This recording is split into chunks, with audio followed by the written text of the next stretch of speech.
Hey everyone, so you're starting your Canadian family sponsorship journey. You probably already know it really all comes down to the documents. And I get it, it can feel like this impossible mountain of paperwork. But what if I told you it's not about paperwork? It's about telling a story piece by piece. And today we're going to show you exactly how to tell that story perfectly. So, are you feeling a little lost in all this paperwork? Yeah, you are definitely not alone. But let's try to reframe this, okay? It's not a mountain of forms, it's more like a puzzle. And today, we're going to give you the blueprint, the step-by-step guide to solve it. So here's our game plan. We'll start with this idea of the puzzle. Then we'll break down the checklists for both the sponsor and the applicant. After that, we'll get into the official forms themselves. And then we'll wrap up with the single most important key to your success. Ready? Let's get started. Okay, so the best way to approach this whole process is to see it as one big collaborative project. It's really a two-sided journey. You've got two different sets of documents, one from your sponsor, who's here in Canada, and one from the applicant abroad, and they have to come together to tell one single cohesive story. All right, let's solve the first half of that puzzle, the sponsor's checklist. If you're the sponsor in Canada, your job is to build the entire foundation for this application. And you do that by proving three key things: your legal status, your financial stability, and, of course, the reality of your relationship. First things first, the sponsor has to prove they actually have the legal right to sponsor someone. This means you need to provide one key document that establishes your status in Canada. You know, like a Canadian birth certificate, a citizenship card, or your permanent resident card. This is the absolute bedrock of the application, non-negotiable. Now, let's talk about the money side of things, the financial proof. There's a magic number to remember here, and that number is 3. To prove you're financially stable, you generally need to provide your official annual tax summaries, what they call notices of assessment, for the last 3 years in a row. Now, why 3 years? Well, it shows a pattern of stability, not just a good month or a recent job. So, those 3 years of tax documents, they create the core of your financial picture. And then you'll add some supporting evidence on top, like a letter from your employer or some recent pay stubs. See how it all works together? It's all there to prove one simple thing: that you can financially support the person you're sponsoring. Okay, this right here, this is the golden rule for your entire application. Seriously, it's not about just checking off boxes on a list.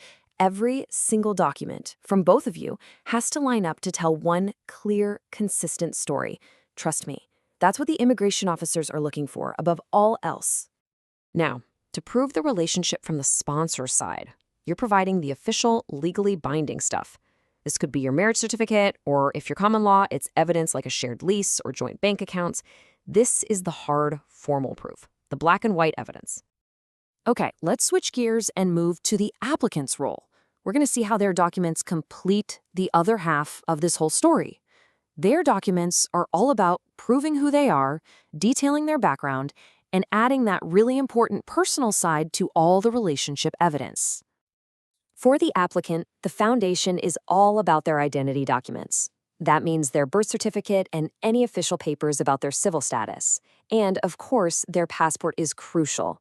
Now, here's a pro tip for you. Provide copies of every single page of the passport, especially the ones with stamps, to show a clear travel history. Don't skip any. Next up, there are 2 steps that are totally non-negotiable: the security and health checks. The applicant needs to get a police clearance from every single country they've lived in for 6 months or more since they turned 18. They also have to pass a medical exam with a government-approved doctor. These steps are absolutely mandatory. And this slide illustrates perfectly how the 2 sides come together to prove the relationship is genuine. So you have the sponsor, who provides that official legal proof, like a marriage certificate. And then the applicant complements that with all the personal proof, photos together, message histories, plane tickets.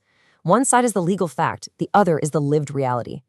A quick tip here: try to present all that personal proof chronologically with little captions. It makes your story so much easier to follow. So you've gathered all the documents from both sides. Where do they all come together?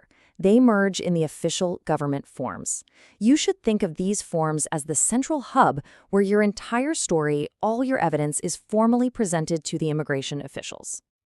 And please, don't let these form numbers intimidate you. I know they look like a secret code, but each one has a really clear purpose. The IMM 1344, that's your sponsorship agreement. The IMM 0008 is the applicant's main form. And the IMM 5532 is where you really get into the details of your relationship. They're just the final pieces that lock your whole story into place. Okay, so we've gone through the sponsor's checklist, the applicant's checklist, and the forms that tie everything together. So what's the one principle, the one thing that ensures all this work leads to a successful application? Here it is. This is your key takeaway.